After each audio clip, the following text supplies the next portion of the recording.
Boa tarde, meus amigos do Rio Maframix. Estamos com ela que é mãe da Alice e da Letícia, é médica pediatra, e hoje vamos conversar sobre a síndrome da morte súbita em recém-nascidos. Conosco a doutora Michele Cristina Calil. Doutora, boa tarde, seja bem-vinda no Rio Maframix. Boa tarde, Douglas. Boa tarde a todos que nos acompanham no Rio Maframix. É um prazer estar aqui, agradeço muito o convite para falar de um assunto tão importante e tão pouco divulgado, né? Tão pouco conhecido pela nossa população. Tá certo, a doutora Michele foi uma das médicas que cuidou da primeira filha, né, Gesley, e eventualmente ela escreve alguns artigos e a gente publica aqui hoje. Temos ela pessoalmente com nós, que é um prazer. Doutora, nós conversávamos sobre a síndrome da morte súbita, né, que é uma doença, não é uma doença, mas é um episódio, um assunto muito delicado, traumático, que é a morte de um recém-nascido, né? E, na maioria dos casos, isso pode ser evitado. Eu queria que a senhora explicasse para nós o que é essa síndrome da morte súbita. Então, a síndrome da morte súbita, ela é totalmente evitável, né? Ela é uma morte inesperada e inexplicada de um recém-nascido. Geralmente pode acontecer em torno de 1 mês de idade a 1 ano de vida. Existem alguns fatores que a gente vai conversar, né, que podem prevenir essa doença, mas que realmente é um trauma muito grande para a família quando isso acontece, né? Ela tá lá com o bebezinho recém-nascido, saudável, dormindo, e de repente a mamãe encontra o bebezinho já sem vida no berço. Deve ser desesperador, Desesperador, com certeza. Nós estamos com o nosso Facebook ligado aqui. Para você que nos acompanha pela web rádio do Rio Maframix, seja também bem-vindo. E você pode participar com perguntas, com recados, com informações na nossa página do Facebook, onde está sendo transmitido ao vivo. Depois da transmissão ao vivo, nós publicamos também no YouTube. E você que estiver nos assistindo no YouTube também pode deixar seus questionamentos, suas perguntas. Depois a gente faz para a doutora essas perguntas. Existe algum número concreto no Brasil e na nossa região desta síndrome? Infelizmente, Douglas, não, né? No Brasil, essa síndrome é muito pouco documentada, porque essa síndrome não tem uma causa específica, né? Então, acontece muitas vezes, o bebezinho se afogou e veio a óbito. Então, esse caso entra como afogamento, né? Ou o bebezinho se sufocou no travesseiro e morreu no berço, entra como sufocamento. Mas todos esses fatores são ligados à morte súbita do recém-nascido. Então, infelizmente, a gente não tem um número exato de mortes aqui no Brasil. Nos Estados Unidos, estima-se que 3.500 crianças vão a óbito por ano devido a essa síndrome, né? E aqui na cidade, eu estou aqui há 5 anos atuando e, graças a Deus, eu não soube de nenhum caso de morte, né? Apenas de um sufocamento, de um engasgamento, que a gente vai comentar depois. Mas, infelizmente, isso é pouco diagnosticado, então nós não temos um número exato aqui no Brasil. Tá certo. Existem algumas recomendações para as famílias, porque as nossas avós nos ensinavam a dormir o nenenzinho de lado, né? E isso é uma técnica totalmente errada do ponto de vista da medicina hoje. E qual que é as recomendações para colocar o neném a dormir? Então, a principal causa relacionada à morte súbita do lactente é a posição do bebê dormir, né? Isso lá antigamente todo mundo deixava o bebezinho de lado porque se pensava, o nenenzinho vomitava, o vômito ia escorrer ali para o lado e o bebezinho estaria livre do vômito. Mas aí, como o número de morte súbita aconteceu, né, aumentou drasticamente, a gente foi estudar o porquê. Então, sempre deve colocar o bebezinho a dormir de barriga para cima, né, nunca de lado. Eles têm um efeito de defesa anatômica que, se acontecer o bebezinho vomitar, ele consegue girar a cabecinha para os lados. Diferente do bebezinho estar de lado, e muitas vezes ainda a mãe coloca um travesseiro ou um rolinho para segurar o bebê. Vamos pensar que o bebezinho recém-nascido, até 6 meses, ele ainda não consegue rolar no berço, ele não consegue girar o tronco, ele só consegue girar a cabecinha. Então, se acontece de vomitar, por estímulo de defesa, o bebê vai virar a cabecinha para o lado, vai jogar aquele vômito que está dentro da boca, e quando ele volta para o outro lado, a boquinha já está livre. Mas se ele está de lado, ele vai tentar desesperadamente sair daquele vômito, onde a cabecinha fica exatamente viradinha lá para o teto, e ele fica ali aspirando aquele vômito que cai lá no pulmão e o bebezinho se afoga. Então é de extrema importância, a gente coloca o bebezinho e já ele faz essa posição, porque eles sabem que é uma posição segura para eles dormirem. E existem quais mais recomendações para ter para o papai de primeira viagem, para a mamãe, para os avós, enfim, para quem vai cuidar do recém-nascido de uma forma geral? Sim, então existem outras causas, né? Não é só a posição de dormir que vai evitar a síndrome da morte súbita do lactente. Então existem alguns fatores de risco, né? Que são os bebezinhos de 1 mês a 1 ano, como eu comentei, essa posição de dormir, que a gente já deixou bem claro. A doença do refluxo também é um agravo, né? Aquele bebezinho que vomita muito depois que mama, porque existe o refluxo fisiológico, que o bebezinho volta por questão anatômica, excesso de mamado, mas existe o bebê que tem a doença do refluxo e isso também pode piorar a situação. Evitar ao máximo superfícies moles, né? Existe o protetor de berço. A mãe adora enfeitar o berço, encher o berço de bichinho de pelúcia, de cobertinha colorida, mantinha daqui, mantinha dali. Mas isso é extremamente perigoso, né? O bebezinho pode puxar a cobertinha e não ter a força para conseguir tirar e ali acaba se sufocando. Ou consegue, por um impulso, rolar e se sufocar numa almofada. Então, o berço do bebê, o colchão, tem que ser o mais firme possível, nada de colchão mole que ele possa ficar com a cabecinha bamba. Evitar o uso de protetor de berço, de bichinho de pelúcia, deixar essa cama livre. Então, esse é outro fator de risco, né? O contato com o tabagismo também é outro fator de risco. Então, a mãe gestante tabagista ou a mãe gestante que tenha contato com alguém que fuma ou o bebê ter contato com fumante, né? É importante ressaltar que a gente encontra nicotina em 100% dos bebês que têm contato com fumante. Então, muitas vezes as pessoas, mas eu só fumo lá fora. Vem para o bebê. E aí, imagina um pulmãozinho daquele pequenininho tendo contato com uma substância tão agressiva que é a nicotina, né? Então, isso interfere bastante na parte respiratória do bebê. Evitar o uso de sofás e poltronas, né, é outro fator de risco para a morte súbita do lactente.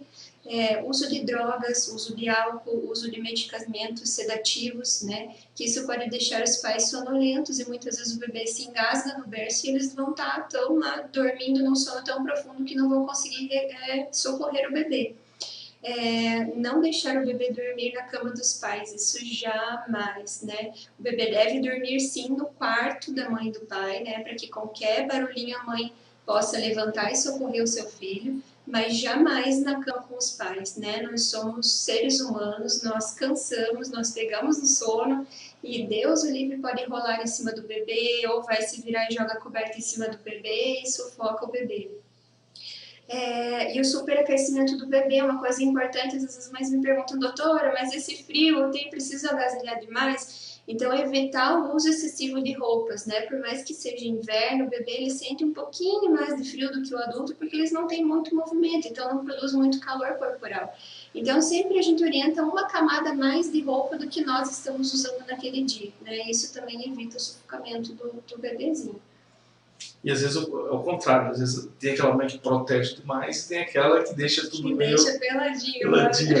Agora eu te pergunto assim, eu lembro, eu sou pai de 12 meninas, a senhora também, 12 meninas, e no meu caso eu já levei algum puxando a orelha da minha esposa, porque o homem tem um sono mais pesado, né? Não sei como é na sua casa lá. Mas para a mãe também é um esgotamento muito grande. Com certeza, é uma vidinha nova que está ali, então ela estava acostumada a dormir a noite toda e agora tem um serzinho precisando de cuidado 24 horas por dia, né? Então o bebê acorda cada 2 horas, mama, tem cólica na madrugada, chora de dor, chora de fome, chora de frio, então a mãe se esgota mesmo, né? E o que acontece, às vezes a mãe, tô cansada, amamentei o bebê, coloca para rotar e acaba pegando no sono, né? Isso é inevitável, a gente cansa. Então coloca o bebezinho ali para rotar, muitas vezes acaba pegando no sono e o bebezinho muito pequenininho encosta ali no seio da mãe e se sufoca, né? Ou dobra o pescocinho e não consegue respirar. Então é bem importante assim que a mãe tome esse cuidado. Sei que é difícil, mas jamais ficar com o bebê dormindo no colo, né? E ela também estando dormindo, ela tem que estar sempre bem desperta. Doutora, a senhora falou, e antes de fazer essa pergunta, quero mandar aqui um recado do Ibsen Calil Filho. Muito orgulho de você, maninha. Parabéns por esse trabalho lindo. É irmão, né? Seu irmão? Então, ó, você que quer deixar seu comentário, pode deixar, como a gente vai fazer a pergunta para a doutora. Por que não pode deixar a criança dormir no sofá nem em poltrona? Isso você falou durante sua fala ali. Isso, E ali, às vezes, a poltrona é um santo remédio pra gente. A gente chega lá, deixa nenê, mas não pode. Por quê? Não pode. Então, ali, assim, ali a gente fala até, não é nem questão de deixar, tem o fato de deixar o bebê dormindo sozinho na poltrona, né? A mãe nunca percebe quando o bebê vai rolar a primeira vez, né? A gente nunca vê quando o bebê rola a primeira vez. Então, muitas vezes a mãe deixou o bebê dormindo ali e a partir dos 3 meses eles já saem do lugar, né? Eles já se movimentam, eles já giram igual um reloginho, eles já vão com as perninhas para lá e para cá. E muitas vezes o bebê acorda e a mãe não ouviu que o bebê acordou. E aí acaba caindo do sofá. Mas na questão da morte súbita ali, a questão do sofá é justamente da mãe ou o pai estar com o bebê no colo, né? Estar com o bebê no colo, acabar caindo no sono e não conseguir socorrer o bebê porque está no sono profundo e muitas vezes acontece que nem faz barulho de engasgo, nada, né? O bebezinho simplesmente apaga e aí quando acorda já está em óbito. Doutora, nos últimos 10 anos que eu trabalho aqui em Mafra como jornalista, eu já publiquei pelo menos uns 3 casos da criança que teve esse problema, acordou, a mãe nenê estava ali, às vezes até sem respiração já, chama a polícia, chama o bombeiro. A senhora também já atendeu um caso recentemente sobre isso também? Foi o ano passado, né? Eu vi pelas redes sociais um caso de um bebezinho que tinha se engasgado no berço em Mafra e os pais desesperaram, saíram com o bebê no colo para a rua e por acaso estava passando uma viatura da Polícia Militar de Mafra que conseguiu socorrer o bebê, né? Eu até procurei encontrar os pais, assim, para saber, na minha cabeça eu queria saber em que posição que o bebê estava, né? Mas, assim, por ironia do destino ou não, dias depois eles apareceram no meu consultório. E aí a primeira coisa que eu perguntei para a mãe, né? Mãe, como que o bebezinho estava dormindo? Ah, a doutora estava dormindo de lado, né? Aí eu expliquei toda a situação para ela, ela falou, realmente a gente não sabia, né? Não foi orientado. Então, acho que precisa, assim, mais informação, né? A equipe de saúde está preparada para orientar essas mães quanto a esses outros assuntos também, mas é um assunto extremamente importante. Até que idade a criança pode dormir com os pais? Então, a criança deve dormir no quarto dos pais até os 6 meses de idade, né? Então, não com os pais, né? Vamos deixar bem claro, no quarto dos pais, né? Porque é uma idade assim, até os 6 meses é a idade que mais ocorre, pode acontecer até 1 ano, né? Mas depois de 6 meses o bebê já consegue rolar, então se acontecer dele virar e se sufocar, ele tem o reflexo, tem a força muscular para voltar para o outro lado. Mas até 6 meses o bebê deve ficar no quarto dos pais, que qualquer barulhinho a mãe vai acordar e vai socorrer o bebê. Então, dormindo no quarto dos pais, estão na cama dos pais? Não, na cama dos pais, num bercinho, superfície firme, né? Sem nada de muito adorno no berço do bebê. Do bebê, né? E é interessante isso daí, eu estava lendo um artigo relacionado a esse tema, e esse do nenê dormir com os pais, o pai rolar em cima e morrer, desde os tempos bíblicos, né? Desde os tempos bíblicos. Nós temos um caso bem, acho que todo mundo que é cristão conhece, de Salomão, 2 mulheres tiveram filhos juntos, uma dorme, rola, mata o nenê. Mata o bebê. Né? Eu já tive outro caso na residência, que a mamãe também estava amamentando o bebê, deitada na cama, ainda lá, né, no pós-parto, cansada, e o próprio seio da mãe acabou sufocando o bebê, né? Porque é aquilo que eu disse, a gente cansa, né? Temos o sono, e o sono às vezes é uma coisa incontrolável. Então pode acontecer e a gente tem que tomar muito cuidado com isso. Eu que sou pai, que tenho um sono pesado, sei o que é isso. Dorme, né? Eu sou uma pedra. Bom, nós não temos perguntas, mas é só parabéns sim para a senhora. Obrigada. O pessoal gosta bastante do seu trabalho, parabéns. Obrigada. De um modo geral, né, qual que é as recomendações para os pais? Eu pergunto isso porque, assim, quando você compra um carro, seja 0 km usado, vem um manual de instrução. Quando você ganha um nenê, o máximo que você ganha é a carteirinha lá do registro de vacinação. E lá não tem muitas informações para o que fazer, acho que principalmente para pais. Sim. E hoje nós vivemos também não sei se dá para chamar uma epidemia, de mães muito jovens também. Sim. Que mal sabem cuidar delas mesmas, mas tem que cuidar de Estamos despreparadas. Qual que são as recomendações do nível geral, doutor? Então, assim, procurem ajuda, né? Procurem informação. A internet está aí, é muito útil, mas tem que cuidar um pouquinho com o que lê na internet, né? Eu costumo falar que o Dr. Google não é um bom médico, né? Então faça um bom pré-natal com obstetra de confiança que oriente essa mãe até o momento do parto, né?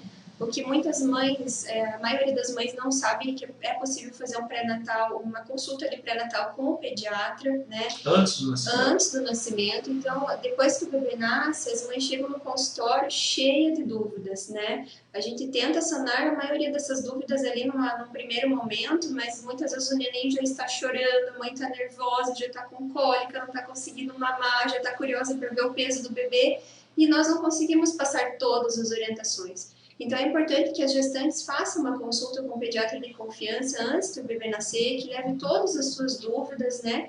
Que nós vamos tentar sanar e preparar essa mãe para qualquer situação de emergência, elas já ficarem, né? E muitas vezes nem uma emergência, como agir numa cólica, né? Como agir se o bebê se engasgar, qual é a posição melhor para o bebê dormir. Então, tudo isso a gente tenta passar nessa consulta de pré-natal para que a mãe, a hora que esse bebezinho vem ao mundo, ela já está mais preparadinha e mais tranquila. Tá certo, para você que está chegando agora, estamos falando sobre a síndrome da morte em recém-nascidos, síndrome da morte súbita em recém-nascidos, né?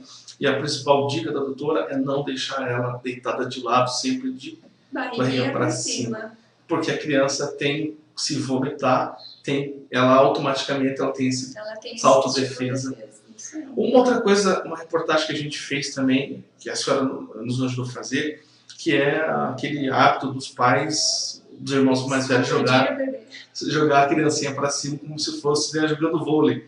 E isso também pode causar um problema irreversível, né? Isso é uma coisa muito séria, né? Até a gente fez uma palestra no ano passado para o Rotary Club, né? Que eles orientariam as mães. Então, esse shaking baby, né? Que é o termo em inglês, é o chamado sacudir o bebê. Então, às vezes, não é nem o sacudir de sacudir lá que tá com raiva do bebê, mas é a brincadeira, né? Jogar o bebê para cima, colocar o bebezinho a cavalo e ficar com a cabecinha para lá e para cá. Então, isso pode balançar o cérebro do bebê. Então, o cérebro do bebê ele é um pouquinho menor do que a caixa craniana, existe um espaço ali entre o cérebro e o osso, e por ali passam vasos sanguíneos. Então, esse movimento pode romper um vasinho ali e causar graves sequelas para o bebê, né?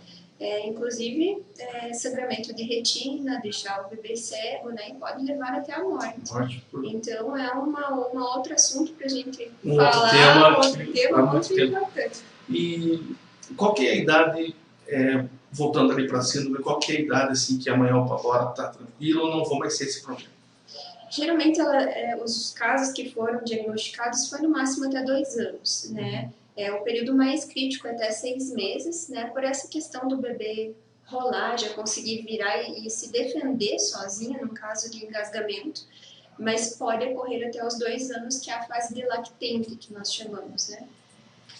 Muito bem, foi um prazer estar com a senhora esse tempo todo aí para fazer esse esclarecimento, essa entrevista para nossas mamães rimafrenses. Ficamos aqui aberto para quando a senhora quiser vir para outros temas. Temas a gente tem bastante. Bastante. A pediatria é rica, né, em temas e orientações. E eu gosto muito da medicina preventiva, né? Eu acho que a gente vamos prevenir, né? Depois não remediar. Então, precisamos orientar mais as nossas mães para que situações como essas aconteçam, né? Na pediatria, então, aquele velho ditado é muito atual. Melhor prevenir do que remediar, com certeza. Essa foi a doutora Michele Cristina Calil, nossa médica pediatra. Doutora, suas considerações finais, seu contato para quem quiser conversar depois desse bate-papo, fique à vontade. Tá. Agradeço muito o convite, né? Um tema, como eu falei, de extrema importância, né? Eu gosto muito de orientar as mamães que vão no consultório, tirar todas as dúvidas. Me coloco à disposição, temos a página do consultório no Facebook, meu Facebook pessoal, meu consultório fica ali próximo a Sanepar de Negro, então me coloco à disposição para qualquer dúvida, ou via Rio Mafra Mix também, sempre que precisar, pode contar comigo. Então, tá ótimo. Rio Mafra Mix, muito mais que informação, as notícias de Mafra e Rio Negro sempre aí na palma da sua mão. A gente volta com as principais notícias a qualquer momento. Muito obrigado a vocês que nos assistiram. Fique com Deus e até a próxima.